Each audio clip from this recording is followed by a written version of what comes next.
Assalamualaikum warahmatullahi wabarakatuh.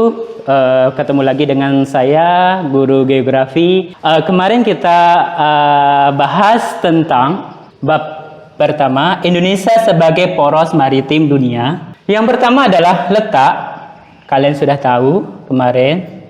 Terus luasnya sekitar 2 juta sekian untuk daratan. Dan perairannya lebih dari 2 juta, paling tidak 3 juta sekian. Untuk batasnya yang menjadi permasalahan kemarin, ini yang kalian tidak bisa menjawab yang saya inginkan kemarin. Batas utara yaitu negara kita adalah Malaysia. Selatan adalah di sini Australia. Bisa saja kalian menjawabnya Samudra India. Sebelah timur adalah Papua Nugini. Atau bisa kita katakan dengan Timor Leste. Baratnya Samudra India. Nah, yang pertemuan kedua kita akan membahas tentang karakteristik wilayah Indonesia. Karakteristik wilayah Indonesia ada 4 sifat. Yang pertama, suhu Indonesia rata-rata tahun lebih tinggi. Terus yang kedua, terdapat angin musim, yaitu musim kemarau dan musim penghujan.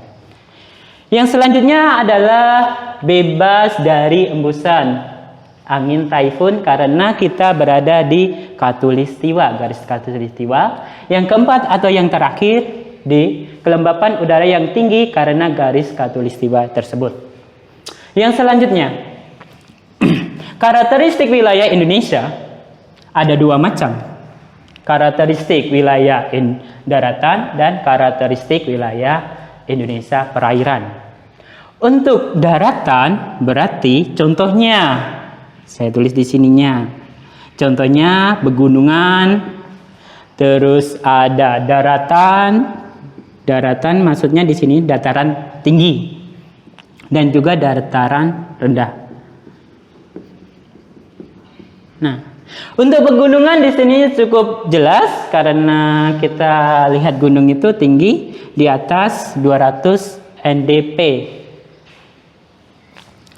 Di garis di sininya. Terus ada yang selanjutnya ada kedua, karakteristik wilayah Indonesia perairan. Ini dibagi menjadi 2, yaitu sungai dan danau. Untuk sungai di sininya ada sungai kalau kita kenal dengan sungai Musi kalau kalian berada di Sumatera Selatan, di Sungai Musi. Dan kalau kalian pernah ke Kalimantan berarti Sungai Mahakam. Yang selanjutnya danau.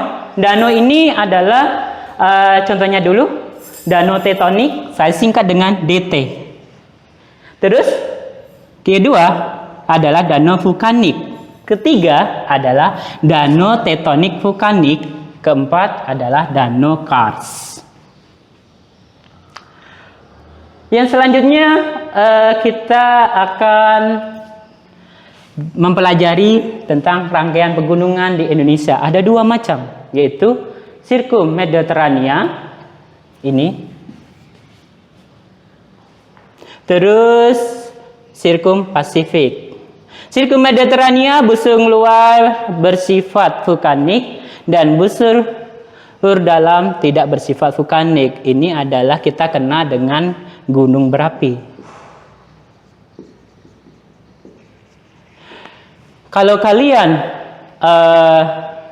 melihat peta Indonesia dari Sabang sampai Merauke, berarti itu banyak gunungnya, baik gunung berapi maupun gunung mati. Kalau yang ininya berarti vulkanik, berarti gunung yang berapi atau masih aktif. Yang keempat adalah perairan laut. Arti dari laut sendiri adalah air yang cukup banyak di suatu daerah atau kawasan. Itu bisa dikatakan laut juga, bersifat asin. Ada juga laut yang bersifat di sininya tidak asin tapi payo atau bisa dikatakan iya, itu payo juga. Yang selanjutnya adalah contoh laut. Contoh laut di sininya saya ambil dua macam, adalah laut merah di sininya, terus ada laut mati.